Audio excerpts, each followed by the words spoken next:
Dios bendiga, vamos a comenzar nuestro estudio, comenzamos un nuevo estudio en este día que Dios nos permite. Vamos a comenzar el libro del profeta Isaías, así que esperamos en Dios que Dios nos asista, nos ayuda.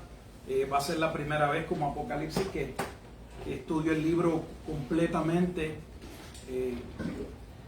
La tendencia antes era a estudiar ciertas partes para prepararse uno para el sermón o para un estudio, pero ya llevamos unos años que predicamos en un libro y hasta que no lo acabamos no salimos. Aprovechamos para darle un saludo a aquellos hermanos de la Iglesia Bíblica Jesucristo del Señor que nos puedan estar viendo, y aquellos otros amigos en Cristo, hermanos en Cristo, debo decir, y pastores. Damos gracias a Dios por esta oportunidad. Vamos a tener una introducción en este día sobre este libro tan importante, pero no sin antes comenzar con una oración. Padre, te damos gracias, Señor, una vez más por tu misericordia para con nosotros. Te pedimos, Señor, que nos asistas en la exposición, en la enseñanza de este libro tan maravilloso, Padre Santo, y tan relevante, importante, Padre Santo, en la teología y en el contenido del Nuevo Testamento. Te pedimos una vez más, Padre Santo, que tengas a bien iluminar nuestro entendimiento, darnos ojos para ver, oídos para escuchar, y como siempre pedimos, Dios, un corazón bien dispuesto a obedecer tu bendita palabra.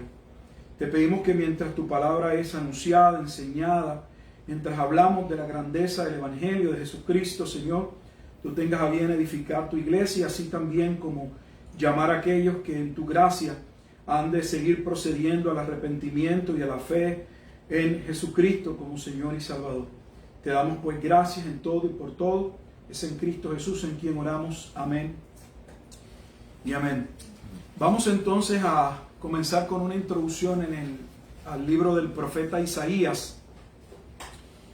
Y vamos a ir desde lo más básico e iremos entonces poco a poco entrando en el libro. Este libro tiene 66 capítulos, así que no sé cuánto tiempo nos tome. No iremos versículo a versículo, porque si no estaremos aquí hasta la segunda venida de Jesucristo. Pero vamos a ver cómo Dios nos ayuda.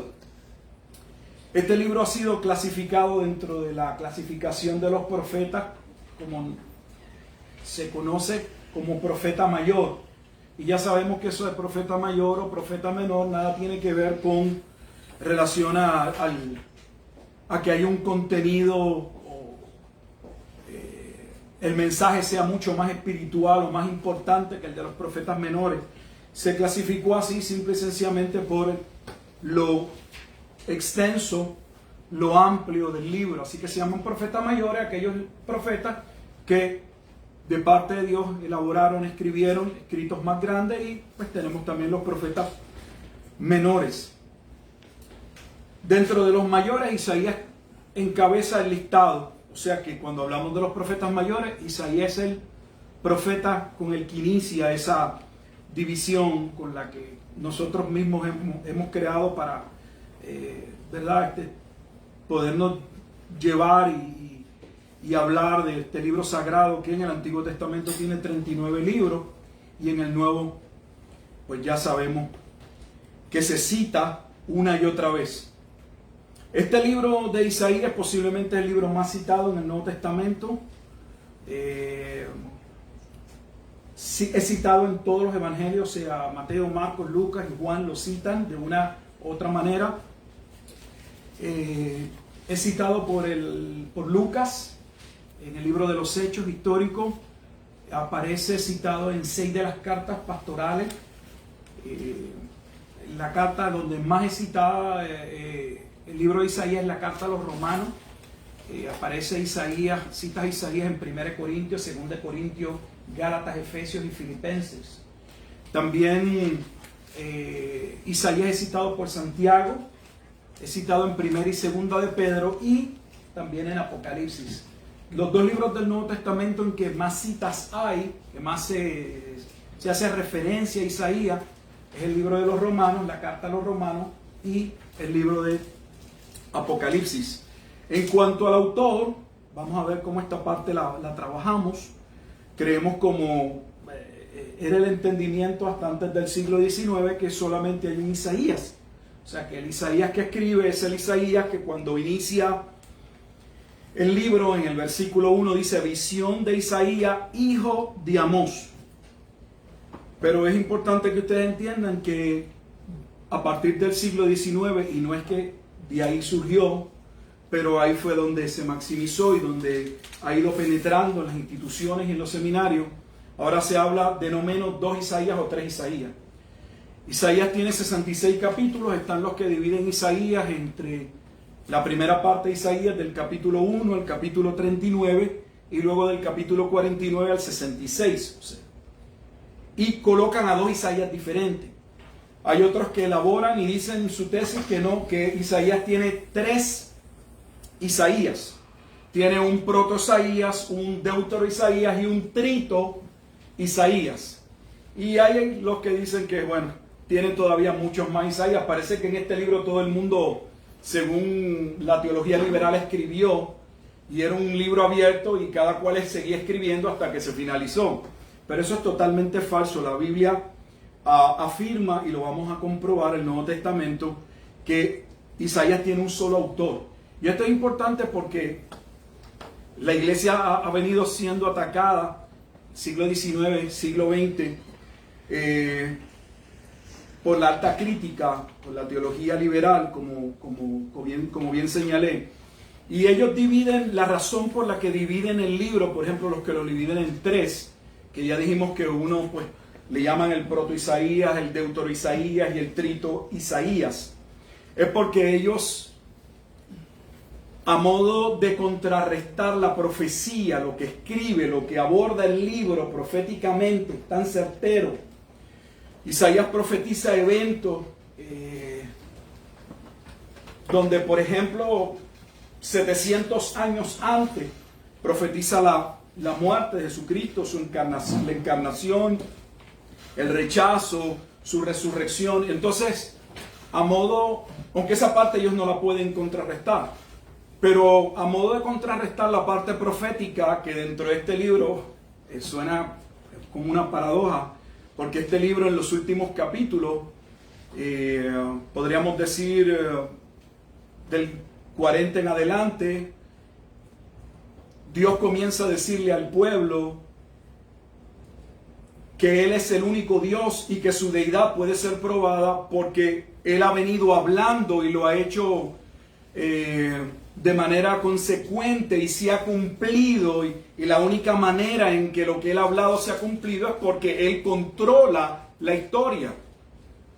Así que también ese aspecto teológico va a ser importante en el libro, un Dios soberano que no es que habla del futuro porque Él lo mira, sino que Él lo habla porque Él lo ha decretado. Él está en un soberano control de todo lo que ocurre. Pero la teología liberal, para poder contrarrestar la profecía, en otras palabras, el que Isaías es uno de esos libros que enmarca con claridad que la inspiración divina, entonces se tiende a colocar diferentes partes del libro en periodos diferentes para que entonces Isaías no esté hablando de manera profética, sino esté narrando historia. Y esa es la razón.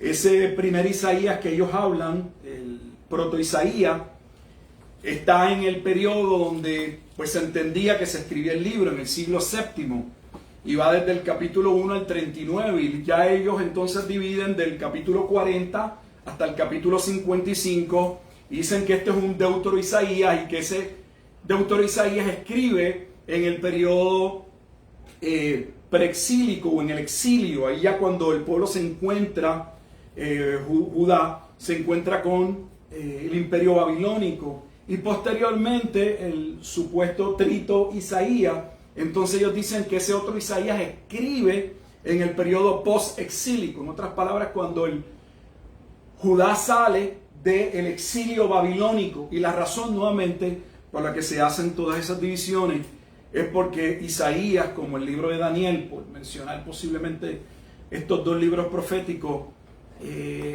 es impactante cuando se estudia, y lo veremos a través del estudio, la certeza, los detalles históricos que de antemano se muestran, y para contrarrestarlo, la manera de contrarrestarlo es entonces ubicándolo en un periodo histórico que ya no sea profecía, sino que sea historia, y que siendo historia, pues entonces podemos entender por qué la precisión de los eventos que se van narrando.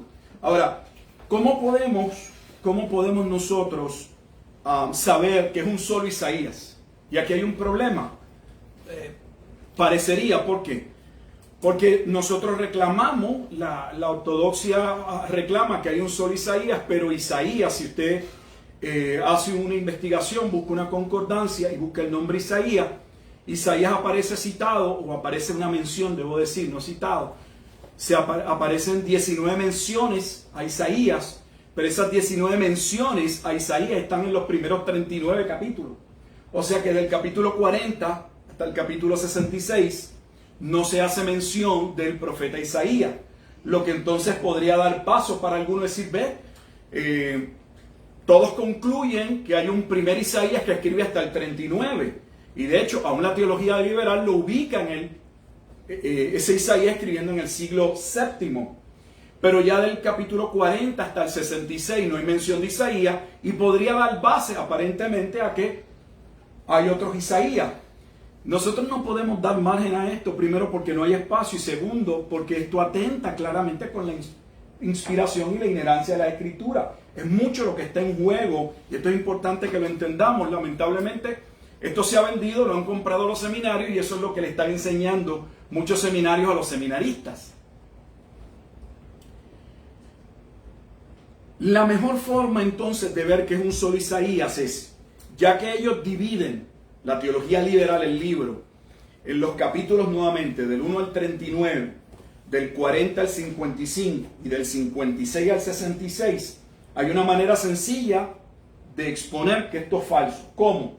Yendo a las citas o referencias que se hacen en el Nuevo Testamento y viendo que la parte de Isaías que corresponde según la teología liberal al periodo del Deutero Isaías o del Trito Isaías, de un tercer Isaías, es señalado como que es del mismo Isaías.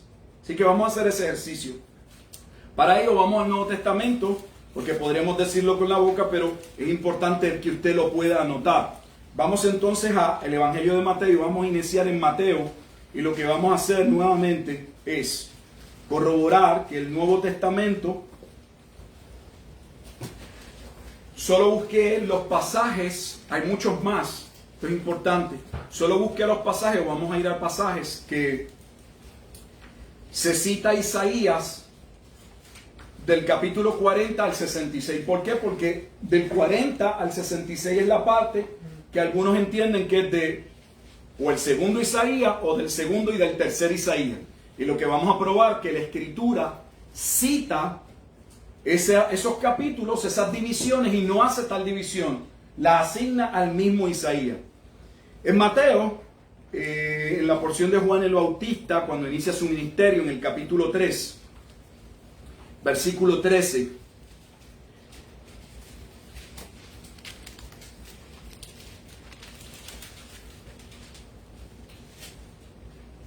entonces Jesús vino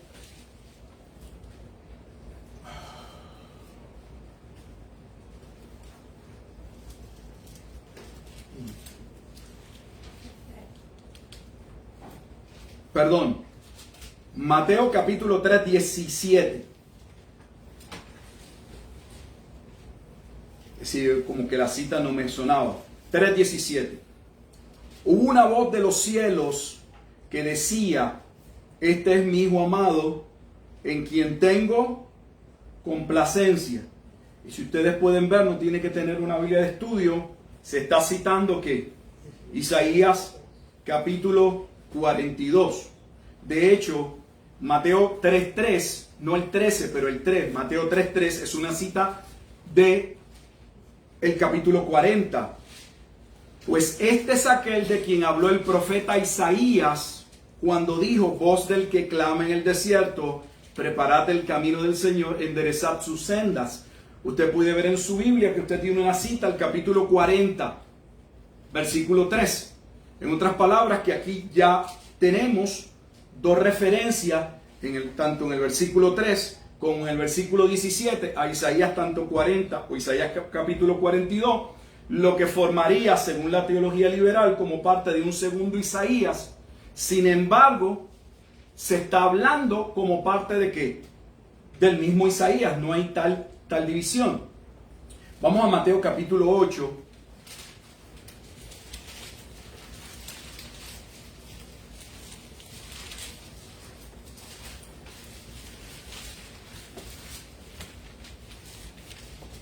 Y en Mateo capítulo 8, cuando Jesús sana a la suegra de Pedro, hay una declaración, hay una cita de Isaías, está en el versículo 17, Mateo 8, 17, para que se cumpliese lo dicho por el profeta Isaías, cuando dijo, él mismo tomó nuestras enfermedades y llevó nuestras dolencias. Y está citando, obviamente, Isaías capítulo 53, que todavía, según la teología liberal, formaría parte de ese segundo Isaías. Vamos a Mateo capítulo 12.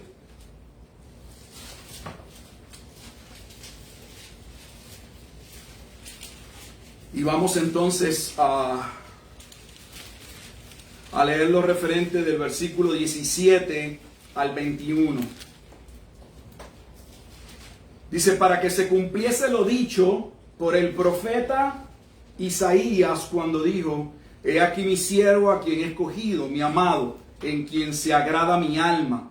Pondré mi espíritu sobre él, y a los gentiles anunciará juicio.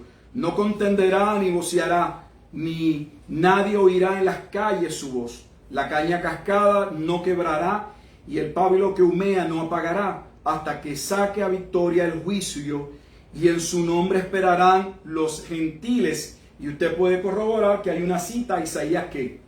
Capítulo 42, versículos 1 al versículo 4.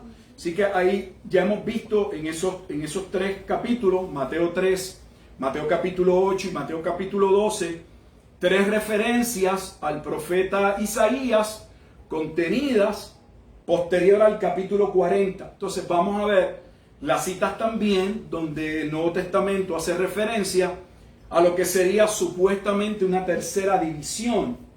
Para ello vamos al Evangelio de Lucas, capítulo 4.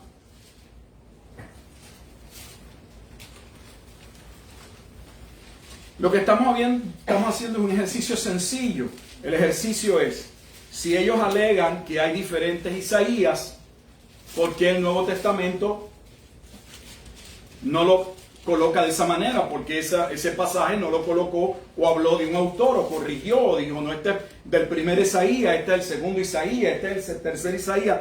No, esas divisiones no aparecen en el Nuevo Testamento. En Lucas capítulo 4 vamos a ir al versículo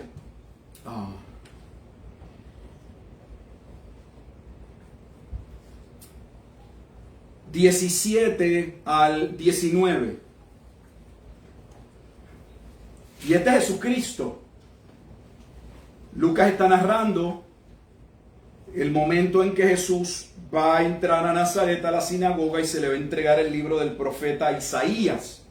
Dice, y se le dio el libro del profeta Isaías 4:17, y habiendo abierto el libro, halló el lugar donde estaba escrito, el Espíritu del Señor está sobre mí, por cuanto me ha ungido para dar buenas nuevas a los pobres, me ha enviado a sanar a los quebrantados de corazón y a pregonar libertad a los cautivos y vista a los ciegos, a poner en libertad a los oprimidos y a predicar el año agradable del Señor. Y está citando Isaías 61, versículos 1 y 2, que correspondería, según la teología liberal, a un supuesto tercer Isaías, y el Nuevo Testamento lo reconoce como el mismo Isaías. Vamos a la primera carta a los Corintios.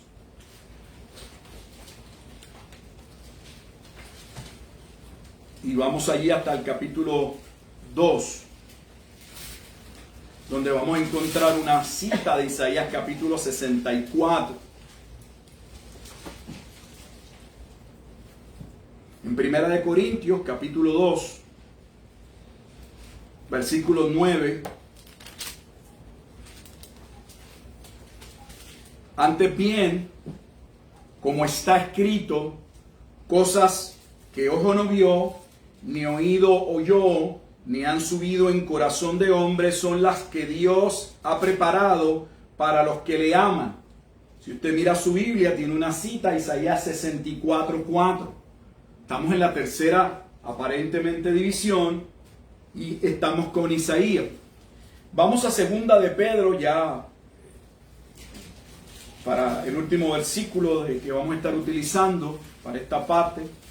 Segunda de Pedro, capítulo 3.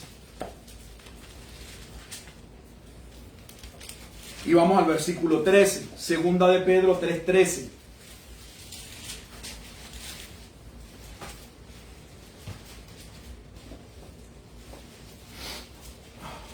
Y leemos la escritura. Dice, pero nosotros esperamos según sus promesas cielos nuevos y tierra nueva, en los cuales mora la justicia. Si usted mira, nuestra Biblia tiene una nota y dice que es una referencia, puede ser una referencia tanto a Isaías capítulo 65, versículo 17, como Isaías capítulo 66, versículo 22. ¿Qué es lo que hemos hecho? Hemos ido al Nuevo Testamento para ver que el Nuevo Testamento desmiente a aquellos que ahora nos quieren decir que el libro de Isaías no fue escrito por un solo autor, sino que fue escrito en diferentes periodos y por lo tanto tiene no menos de 3 autores. En algunos casos podría tener hasta más. ¿Por qué se hace esto? Nuevamente por las predicciones que se hacen en este libro. Algunas de ellas son la caída de Judá en manos del imperio babilónico y el llamado de Dios a salir de Babilonia, algo que no va a vivir Isaías, porque Isaías, cuando leemos el libro, voy a leer el primer versículo, él mismo nos dice el periodo que cubrió su ministerio, citando los reyes de Judá, porque Isaías es un profeta que va a predicar a Judá, a Jerusalén. Dice, visión de Isaías, hijo de Amós, la cual vio acerca de Judá y Jerusalén, porque hay una relación, vamos a ver por qué Jerusalén también, en días de Usías, Jotam, Acaz y Ezequías, reyes de Judá. O sea que el mismo libro nos da el periodo en que inicia el ministerio de Isaías. Que dentro del libro de Isaías llegaremos ahí, según el libro, inicia en el capítulo 6 nos dice que su ministerio, su llamado oficial, inicia dentro del libro en el capítulo 6, en el año en que muere el rey Usías.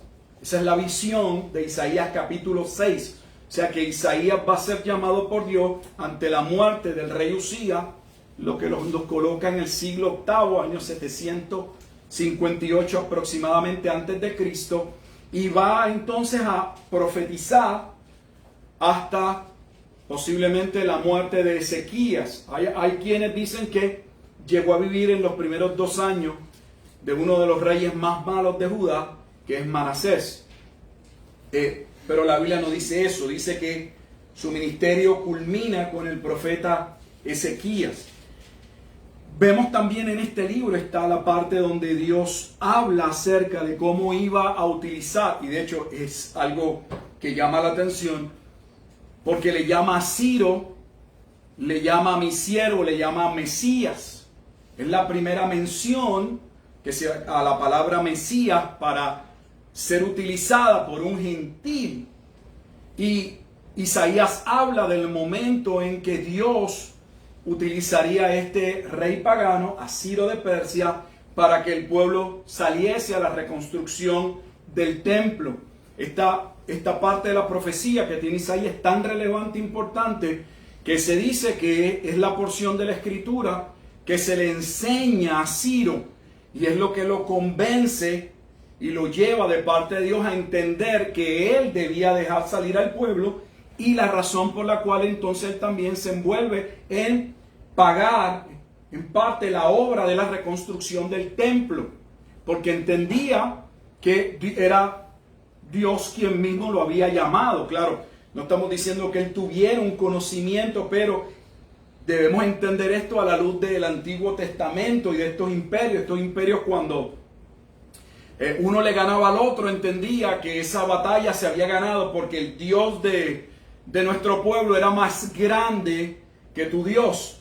Entonces, al Ciro entender que esa victoria sobre Babilonia, porque él en ese momento está reinando Babilonia, pero Judea estaba subyugada a Babilonia, es el periodo que se cumplen los 70 años de la profecía de Jeremías que hemos hablado. Entonces Dios va a libertar al pueblo y va a poner en el corazón de Ciro el comenzar la restauración de lo que va a ser el segundo templo, el templo que posteriormente Jesús va a profetizar que también sería destruido.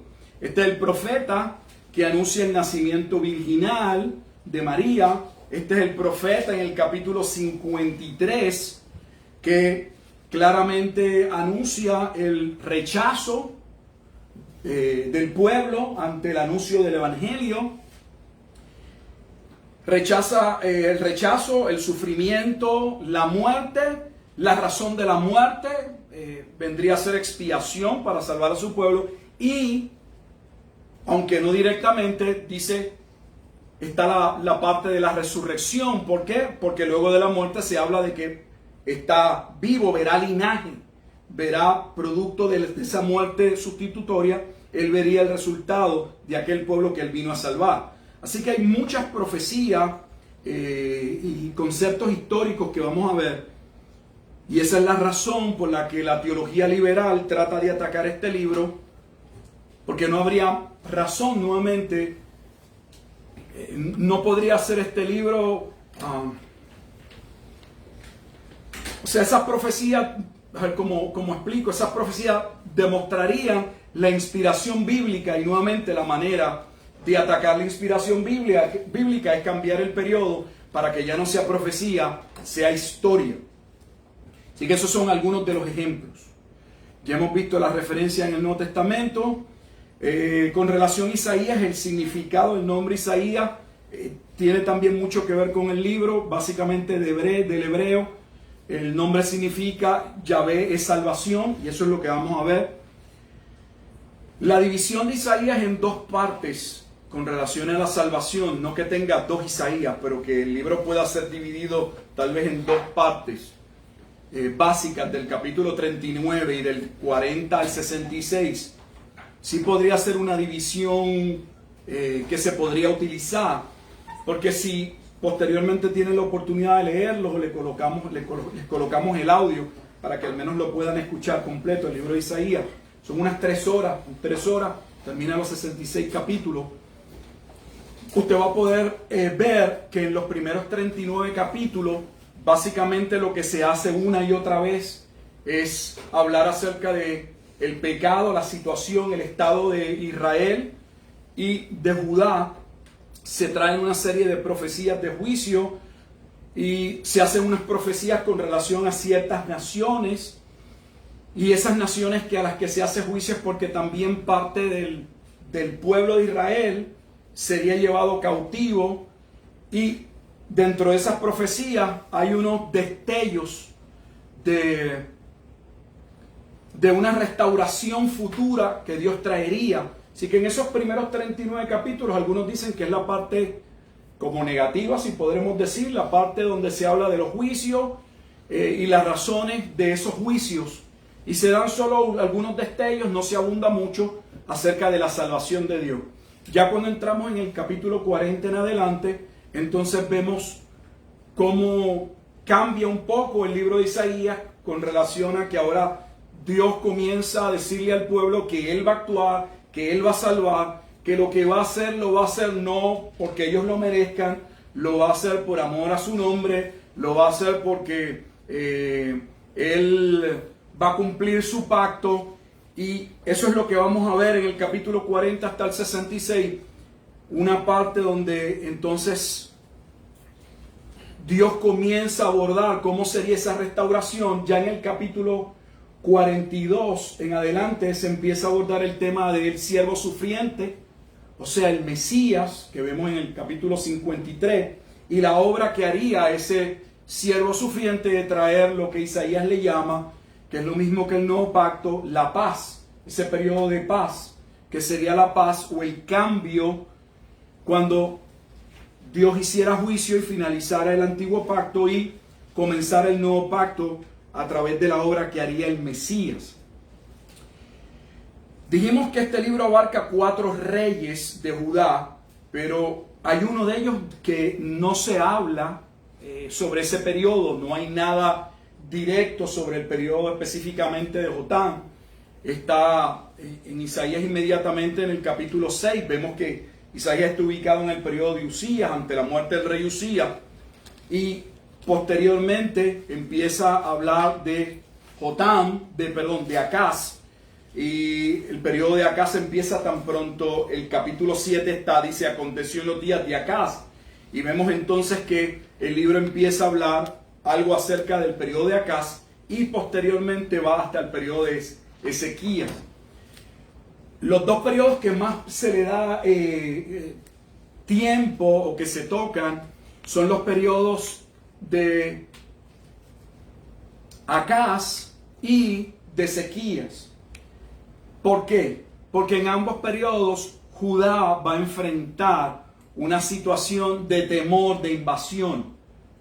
En el tiempo de Acaz, el temor que tiene el pueblo, que tiene el rey, era porque Siria y el reino del norte, o sea Israel, o como aquí se le llama Efraín, se habían unido para atacar a Judea. O sea que los propios hermanos del reino del norte, el reino del norte, las 10 tribus, se habían unido con Siria, cuya capital era Damasco, la capital del reino del norte era Samaria, se habían unido para atacar a Judea, conquistarla y ellos colocar su propio rey.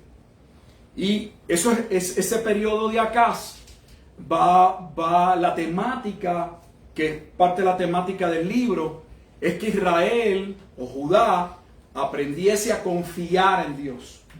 Porque el problema que se presenta en Isaías es que el pueblo, cada vez que se veía en alguna situación de aprieto, ante, no sé, el miedo a una invasión, buscaban refugio no en Dios, buscaban refugio en otros pueblos, como en el caso en un momento de Egipto, entre otros, y lamentablemente en vez de escuchar la voz del profeta en ese momento dado y confiar en Dios, entonces hacían culto a las imágenes que ellos habían creado, y ese es el llamado en Isaías una y otra vez, tanto en el periodo de Acaz como en el periodo de Ezequías. Un llamado que es un tanto, a menos que uno de verdad cree en Dios, difícil, porque el llamado tanto en el periodo de Acaz como en el de Ezequías, que en el de Ezequías la amenaza es a Siria.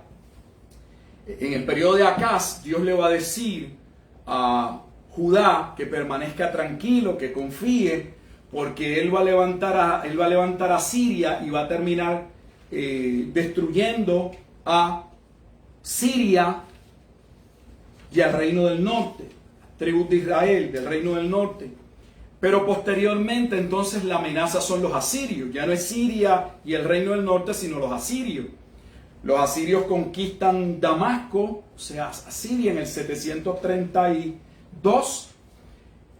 Van a conquistar o a destruir el reino del norte en el 722 a.C., o sea, 10 años después que cae Siria, cae el reino del norte, o sea, cae Samaria, y posteriormente en el tiempo de Ezequías se ven ante la invasión del rey Senaquerib de Asiria, y nuevamente Dios vuelve a tratar con el pueblo y el llamado es a permanecer quietos y ver la salvación de Dios. Pero ante la amenaza de un imperio, a menos que uno no esté completamente firme en la fe y realmente se cree en Dios, es muy difícil permanecer como si no hubiese que tomar algunas medidas para prepararse. En el caso de Acaz, vamos a ver llegaremos ahí, que Dios va a librar al reino, a Judea, matando 138,000 de la confederación de estas naciones, pero posteriormente no va a proteger a Judea cuando Babilonia venga. Ellos no van a creer, van a buscar refugio fuera de Dios. Y este libro básicamente la temática o el tema es la importancia de la fe.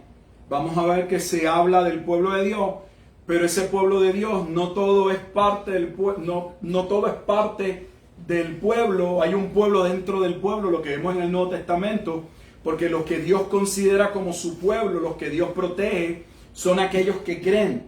Algunos le llamaron a Isaías específicamente los padres de la iglesia, el evangelio en el Antiguo Testamento, porque el llamado es a la fe, el llamado es a creer en Dios. En creer en Dios está nuestra salvación.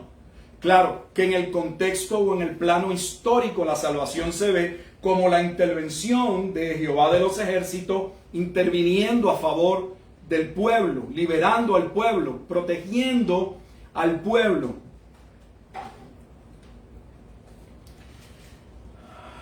Ya hemos hablado del bosquejo del libro. Muy bien.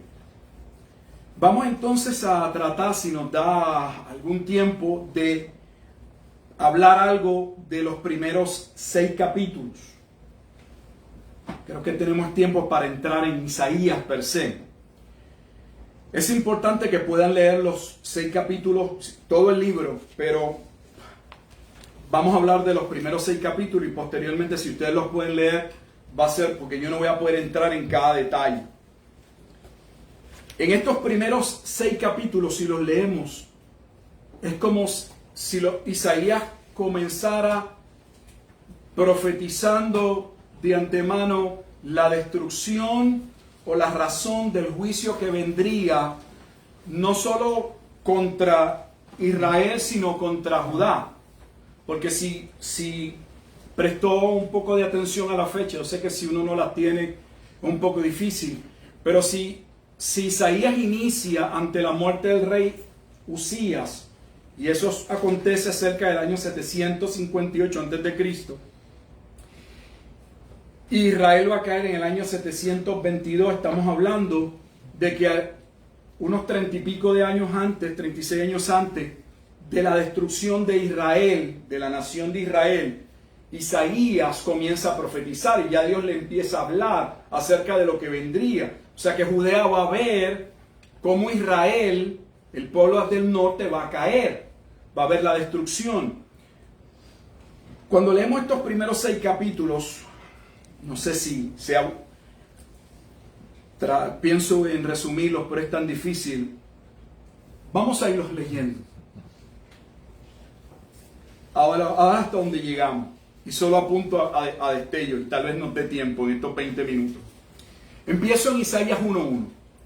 Visión de Isaías, hijo de Amós, la cual vio acerca de Judá y Jerusalén en días de Usías, Jotam, Acaz y Ezequías, reyes de Judá. La razón rápido de por qué habla de Judá y de Israel cuando realmente era un profeta a Judá es porque Israel en ese momento dado está amenazando o va a amenazar. Hay una razón histórica de que Judá se va a ver amenazada en un momento dado por el reino del norte, y también porque se va a usar la caída de Israel para decirle a Judá: oye, mira cómo juquea el reino del norte, para que Israel tomase conciencia lo que no hizo. Oíd cielos y escuchad tu tierra, porque habla Jehová: crié hijos y los engrandecí, y ellos se rebelaron contra mí. Esto es lo que vamos a ver a través del libro. La rebeldía, no de las naciones paganas, la rebeldía dentro del propio pueblo de Dios. Por eso decía que Isaías va a mostrar que dentro de Israel hay un Israel, los que creen. El buey conoce a su dueño, el asno el pesebre de su señor. Israel no entiende. Mi pueblo no tiene conocimiento. Oh gente pecadora, pueblo cargado de maldad, generación de malignos, hijos depravados. Dejaron a Jehová, provocaron a ira al Santo Israel, se volvieron atrás. Esta palabra Santo Israel también es importante porque Dios no comparte su gloria con nadie. Dios es un Dios celoso y vamos a ver que esa parte del nombre Santo de Dios está ligado también a el adulterio. Dios estaba en un pacto, Dios había establecido un pacto y el Antiguo Testamento habla de ese pacto, se refiere a ese pacto como un pacto marital. Israel había violado ese pacto marital. Versículo 5. ¿Por qué queréis ser castigados aún? Todavía os rebelaréis. Toda cabeza está enferma y todo corazón doliente. Desde la planta del pie hasta la cabeza no hay en él cosa sana, sino herida, hinchazón y podrida llaga. No están curadas ni vendadas, ni suavizadas con aceite. Vuestra tierra está destruida, vuestras ciudades puestas a fuego. Vuestra tierra delante de vosotros comida por extranjeros y asolada como asolamiento de extraños. Aquí vamos viendo la situación caótica en la que estaba el pueblo, producto de haberse apartado de Dios, y ese apartarse de Dios también los llevó a ellos mismos tener divisiones. Se quiebra el reino de Israel y se divide en el reino del norte y el reino del sur. Y queda la hija de Sión como enramada en viña y como cabaña en melonar, como ciudad asolada. Esta hija de Sión es entonces el reino del sur, Judá, Jerusalén. Si Jehová de los ejércitos no nos hubiese dejado un resto pequeño, como Sodoma fuéramos y semejantes a Gomorra. Aquí usted debe poder notar, y más si que terminamos el libro de Apocalipsis, que va a empezar Isaías a asignarle, a llamarle a Israel, al pueblo de Israel, Sodoma y Gomorra. Esa era la perdición y la podredumbre en la que se encontraba el pueblo. Y la razón por la que Dios protege a Judá es porque de Judá vendría el siervo sufriente, el Mesías. Ya hemos visto que el profeta Jeremías no dice, o Ezequiel, como también vimos Ezequiel, que Dios protege a Judá hasta la venida del Mesías porque Judá realmente pecó menos que Israel. No, todo lo contrario, dice que Judá posteriormente hizo cosas peores que Israel, pero Dios preservó un remanente porque de ese remanente de Judá vendría el Mesías. Mire cómo le llaman en el versículo 10, príncipes de Sodoma. Sodoma ya había sido destruida. No se está refiriendo a la ciudad. Esta parte, no sé si puedan ir viendo, porque les voy a dar algunos detalles mientras leamos, para que ustedes los puedan ver que están en Apocalipsis. Esta es la parte donde en Apocalipsis capítulo 11, versículo 8, que es la primera mención a la ciudad, a la grande ciudad, que se dice que en sentido espiritual se llamaba ¿qué? Sodoma y Egipto. ¿Quién se le llamaba de esa manera espiritualmente? Príncipes de Sodoma, oíd la palabra de Jehová, escuchad la ley de nuestro Dios, pueblo de Gomorra.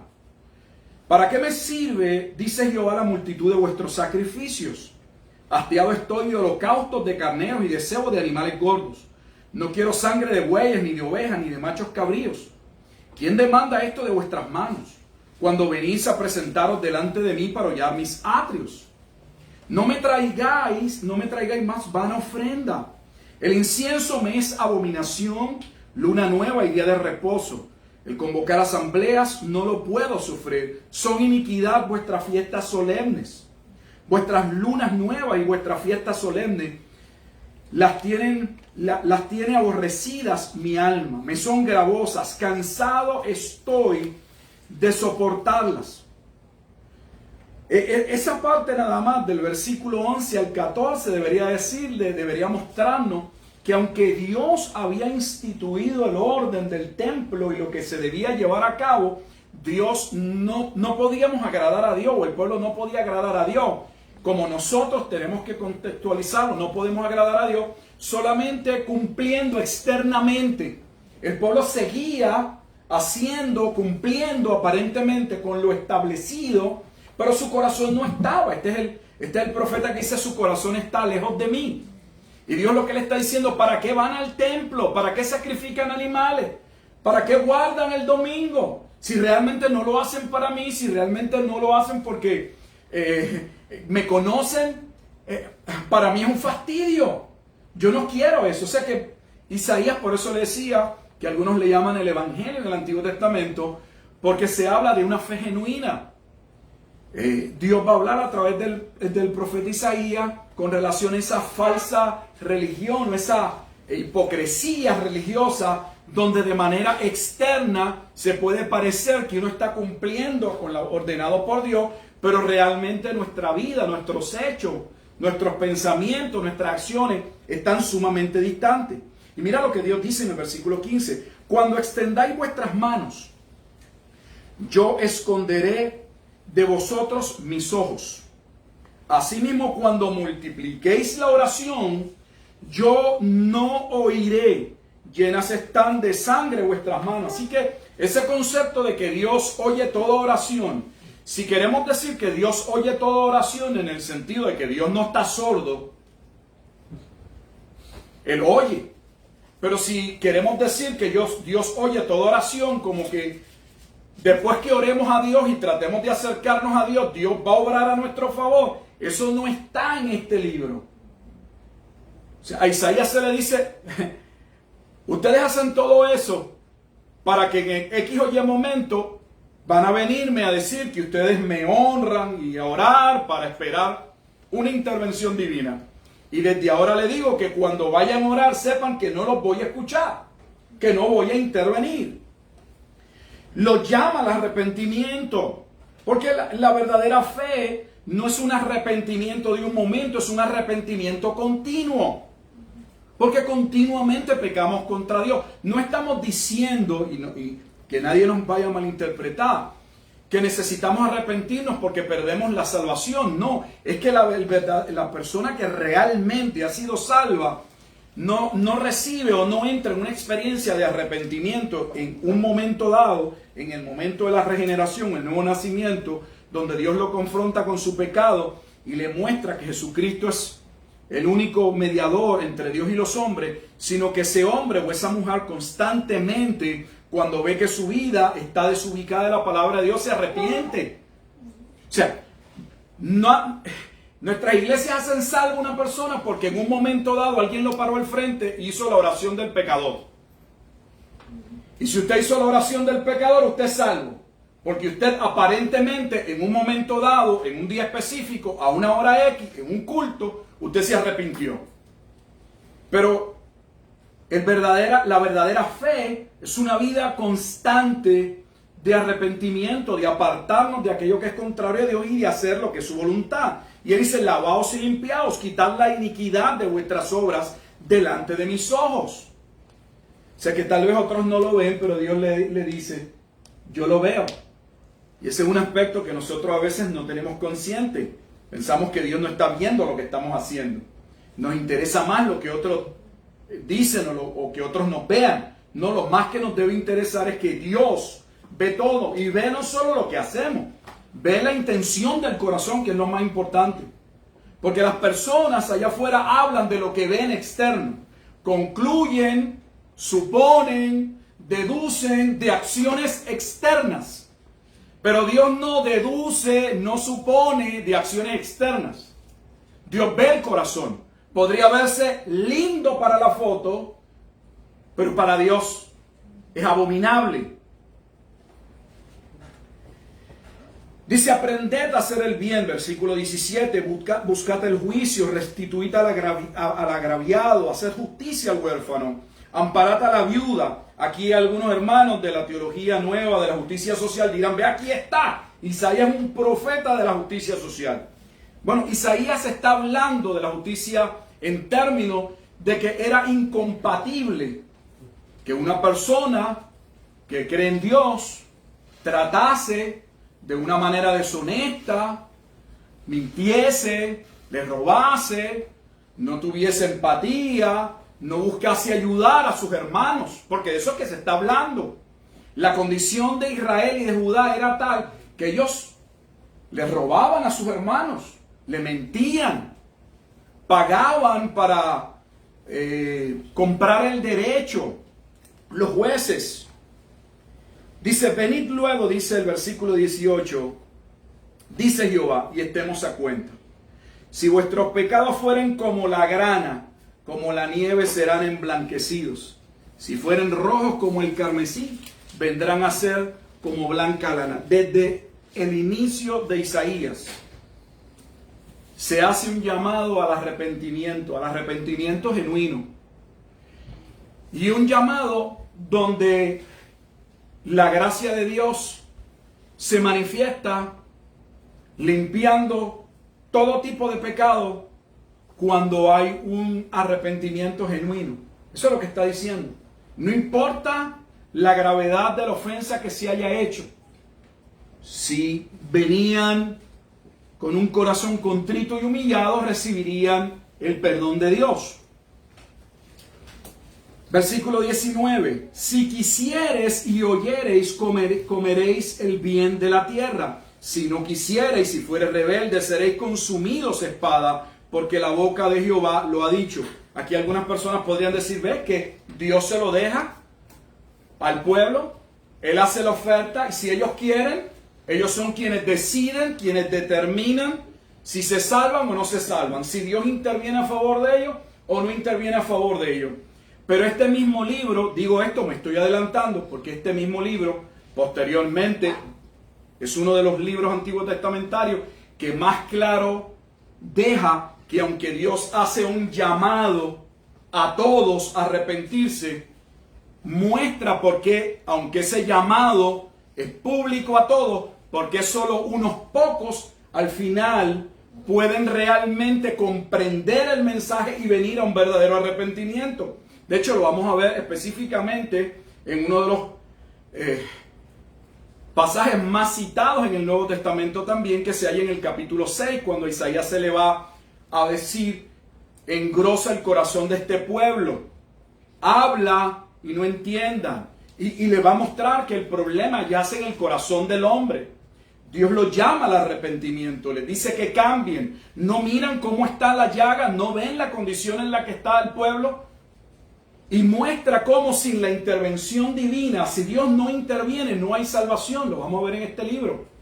O sea que Isaías muestra cómo se requiere de la intervención de Dios para que una persona que está en su pecado pueda venir. Porque el capítulo inicia, no sé, y voy a terminar aquí, no voy a poder terminar el capítulo, hablándole. ¿Ustedes no han visto su condición?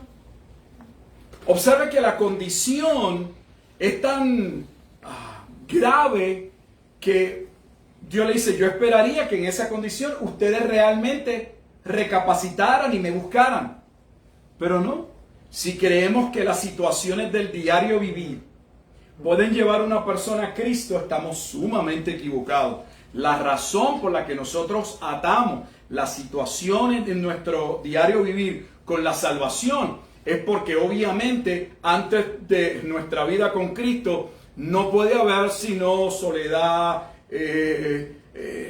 pesar, situaciones difíciles, y las asociamos a un momento X y decimos, ve, Dios me salvó y yo me encontraba aquí en el valle de sombra y de muerte. Entonces pensamos que si alguien estuviese en esa misma condición, esa condición facilitaría que esa persona venga a Cristo. No, Isaías está mostrando lo mismo que vimos en Apocalipsis, que a menos que Dios intervenga no hay salvación. Ellos estuvieron ante los juicios de la destrucción que fueron anunciados de la gran ciudad, y Apocalipsis dice que no se arrepentían, que maldecían y que seguían orando a sus dioses, y lo mismo vemos en Isaías. Dios hace un llamado, pero el pueblo no se puede o no se quiere arrepentir, y veremos que no se puede arrepentir porque aunque el llamado es un llamado libre, abierto, el corazón del hombre está atado a su pecado. Algo tiene que suceder para que ocurra salvación.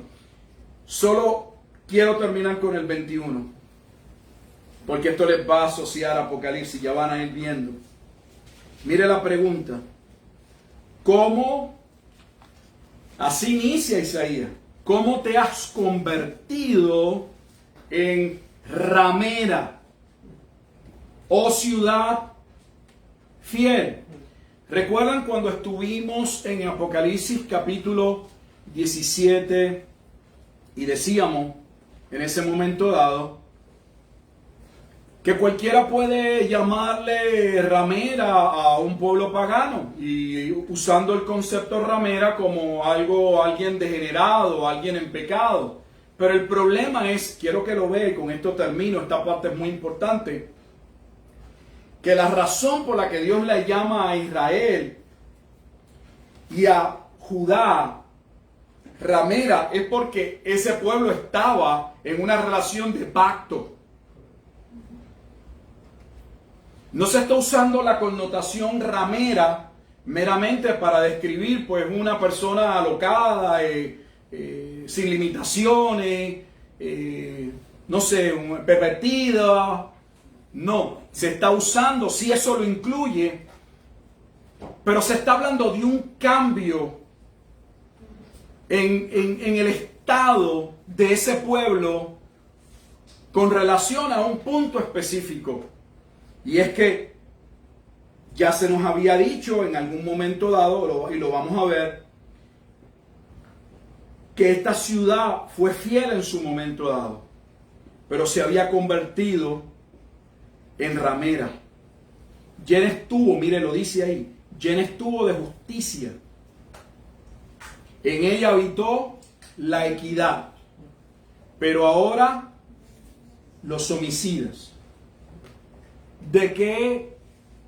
¿Cuáles son las dos causales que más se presentan en Apocalipsis contra la destrucción de la grande ciudad? Llevan en su mano la sangre de sus hermanos, y específicamente de los mártires, los que predicaban el Evangelio, y habían corrompido a los habitantes de la tierra con sus pecados. Exactamente lo mismo. Yo voy a terminar aquí. Yo creo que lo voy a tener que ir a hacer así, porque es que el libro es tan maravilloso que brincar, no sé, en algunos momentos tal vez tomaré porciones, pero al menos estos primeros 6 capítulos lo voy leyendo y lo voy a ir explicando brevemente. Tienen como asignación, se les puso en el canal de YouTube, está el libro de Isaías, los 66 capítulos. Es como si usted se sentara a leer la Biblia, porque va pasando, puede mirando la pantalla, lo puede ver y lo puede escuchar. Si no, pues lo puede solo escuchar. Son unas 3 horas con 3 minutos, no recuerdo. Yo lo he escuchado varias veces. No es mucho tiempo. Perdemos más tiempo viendo un juego de fútbol. Otra cosa, siéntese a leer Isaías. Al menos escucharlo. ¿Por qué? Porque si lo hace cuando estemos hablando, entonces usted va a saber de lo que estamos hablando. Es bastante difícil tener que hablar de algo que uno sabe que la audiencia no sabe de lo que uno está hablando. Lo hace un poco pesado, a veces uno no sabe ni cómo empezar. Así que por favor, tienen la tarea de por lo menos leer los primeros 6 capítulos. ¿Por qué los primeros 6 capítulos? Porque estos capítulos, le dije, van a mostrar claramente lo que sucedió con relación al juicio a la gran ciudad, a Jerusalén. Lo va a ver de manera clara. Así que tienen esa asignación. Vamos a terminar con una oración. Padre, te damos gracias en esta tarde por el tiempo avanza. Ya llevamos 1 hora. Te damos gracias por este tiempo de poder ir compartiendo el libro del profeta Isaías. Ayúdanos, Señor. La realidad es que lo estamos estudiando a la vez que lo enseñamos con los hermanos. Ayúdanos, Padre, a hacer lo mejor posible.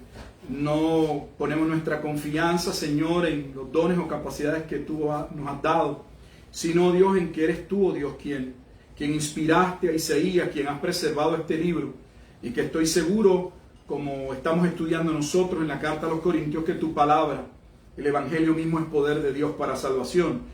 Que a la vez que vamos compartiendo lo que aquí se habla, Señor, tu Espíritu Santo puede iluminar nuestro entendimiento y podamos ir viendo cómo las porciones que vamos leyendo hacen relación, tienen congruencia y correspondencia y no entran en contradicción con lo que ya hemos estudiado en el Nuevo Testamento.